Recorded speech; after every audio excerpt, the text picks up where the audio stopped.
Hello friends, welcome to let's learning India. इस channel पर आपको सीटेट पीएस टेट सभी टीचिंग एग्ज़ाम्स के रिलेटेड वीडियोस मिलेंगी, जिसे आप देखकर अपनी अच्छी तैयारी कर सकते हैं। और अगर आपको मेरी सभी वीडियोस विद पीडीएफ चाहिए तो आप मुझे टेलीग्राम चैनल पर ज्वाइन कर सकते हैं, जिसका लिंक मैंने डिस्क्रिप्शन बॉक्स में दे रखा है। सो प्लीज़, आपको अगर वीडियोस अच्छी लगे तो इसे शेयर करना और लाइक ज़रूर कीजिएगा। और अगर आप इस चैनल पर नए हैं तो सब्सक्राइब ज़रूर कीजिए। ओके, मैंने पहले साइकोलॉजी की वीडियोस दी थी, वो वीडियोस आप प्लेलिस्ट में जाकर देख सकते हैं। और आज मैं आपको ईवीएस एनसीईआरटी नोट्स की शुरुआत करती हूँ। ओके, तो ईवीएस एनसीईआरटी नोट्स फर्स्ट से लेके फिफ्थ तक जो एनसीईआरटी बुक्स होती हैं उनमें से लिए गए हैं। तो ये बहुत मोस्ट इम्पोर्टेंट नोट्स हैं जो कि एज इट इज़ पेपर में आते हैं। फैक्चुअल है, ये एज इट इज़ पेपर में आते हैं कि ये लाइन दे देगा the bamboo and rope bridge कहाँ पे यूज़ होते हैं, तो हमें टिक लगाना होगा आसाम में। तो ऐसे याद रखने पड़ेंगे इनको। ओके और ये बेसिक नॉलेज है जो पता भी होनी चाहिए। अगर हमें बच्चों को पढ़ाना है फिफ्थ क्लास तक तो ये नॉलेज तो हमें होनी चाहिए कि ट्रॉली कहाँ पे यूज़ होती है, सीमेंट ब्रिज कहाँ पे होता है, सब कुछ ये पता होना चाहिए। ओके, और एनसीईआरटी की फुल फॉर्म अगर नहीं पता है तो यहाँ से देख लीजिए, national council of educational research training. NCERT के अंदर बच्चे के लेवल के अनुसार डाले होते हैं जो लेसन्स होते हैं, तो इसीलिए एनसीईआरटी को प्रेफर करते हैं। हर टेस्ट, हर एग्ज़ाम एनसीईआरटी को ही प्रेफर करता है। ओके, तो चलो शुरुआत करते हैं।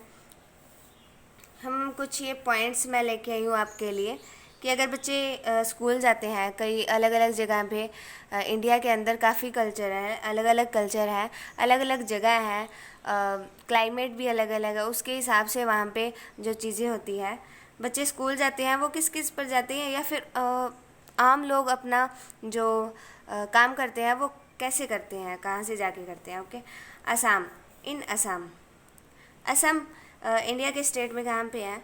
चलो मैं आपके लिए इंडिया का स्टेट बनाती हूँ, ये वैसे ही बना रही हूँ मैं।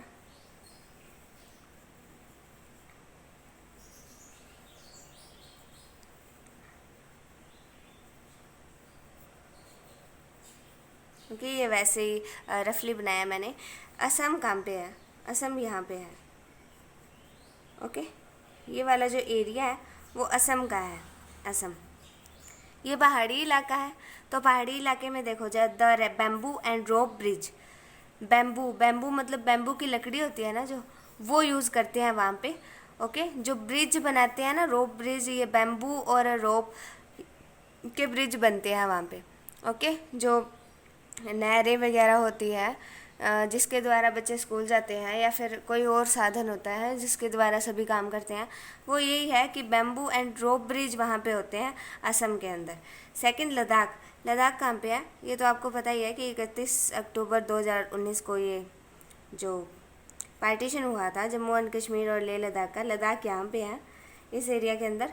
तो लद्दाख में ट्रॉली का यूज़ किया जाता है क्योंकि यहाँ पे पहाड़ी एरिया है, तो इधर से ये पहाड़ है, ये पहाड़ है, इसके बीच वाले जो रास्ते में जाना हो, अगर यहाँ पे जाना हो तो ट्रॉली का यूज़ किया जाता है। ओके, ऐसे याद रख लो आप। और नॉर्मल एरियाज़ जैसे हम यहाँ पे देखते हैं पंजाब के अंदर, और सभी जगह नॉर्मल एरियाज़ में क्या होता है, सीमेंट ब्रिज यूज़ होते हैं। जैसे ओवर ब्रिज होते हैं वैसे सभी सीमेंट ब्रिज ही यूज़ होते हैं। यहीं पे आप देखते हो हमारे इलाके के अंदर सीमेंट ब्रिज ही यूज़ होते हैं। ओके, केरला, केरला के अंदर वेलम, स्मॉल वुडन बोट। अब केरला के अंदर क्या है, ये यहाँ पे है केरला, है ना। इसके अंदर क्या चलता है, इसके अंदर अगर इस पार से उस पार जाना पड़ेगा नदी से या फिर कहीं से भी, तो वहाँ पे वेलम यूज़ किया जाता है। वेलम मतलब स्मॉल वुडन बोट, यहाँ पे इसे पैरी भी कहा जाता है वेलम को। ओके, यहाँ पे इसे पैरी भी कहा जाता है। ये स्मॉल वुडन बोट होती है जहाँ इस किनारे से लोग उस किनारे तक इस वुडन बोट पे ही जाते हैं। Rajasthan, camel cart. Okay, Rajasthan जो रेगिस्तानी इलाका है या फिर यहाँ पे, तो वहाँ पे क्या यूज़ होता है, कैमल कार्ट, ऊँट गाड़ी। हम देखते हैं ना राजस्थान के अंदर स्पेशली ऊँट गाड़ी का यूज़ किया जाता है इधर से उधर जाने के लिए। विलेजेस, विलेजेस जैसे कि हर जगह पे गांव है जहाँ पे रूरल एरियाज़ हैं, वहाँ पे क्या यूज़ होता है, बैलगाड़ी। बैलगाड़ी आम गांव में यूज़ होता ही है ना। उत्तराखंड, उत्तराखंड कहाँ पे है, उत्तराखंड ये यहीं पे उत्तराखंड है। तो ये उत्तराखंड है। उत्तराखंड में क्या है, the paths and rocky paths are rocky and mountain.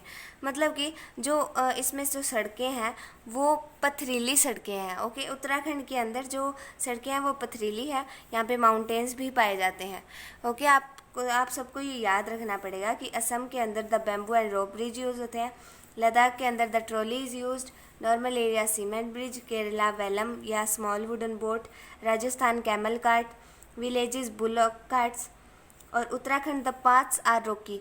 मतलब ये याद रखने वाली चीज़ है ना, कि ऐसे पूछ लेते हैं कि उत्तराखंड के अंदर पाथ्स कैसे हैं, रॉकी है, स्मूथ है, कुछ भी ऐसे पूछ लेते हैं, तो आपको टिक करना होगा। Okay, elephants. अब कुछ फैक्चुअल फैक्ट्स दो जो एलिफेंट्स के बारे में लिखा हुआ है एनसीईआरटी के अंदर, वो एज इट इज़ पूछ लेता है। कई बार 3 स्टेटमेंट, कई बार 4 स्टेटमेंट दे देता है और ऊपर लिख देता है कि इनमें से एक करेक्ट नहीं है, मतलब एक इनकरेक्ट है, वो कौन सी है बताइए, है ना। तो हमें बताना पड़ता है। फर्स्ट है 3 months elephant weight is 200 kgs। मतलब कि जो 3 महीने का जो हाथी होता है उसका वेट कितना होता है, 200 किलोग्राम। और ये सच में है। ओके, याद रखना पड़ेगा। सेकेंड है an adult elephant can eat up 100 kilogram of leaves and twigs in a day.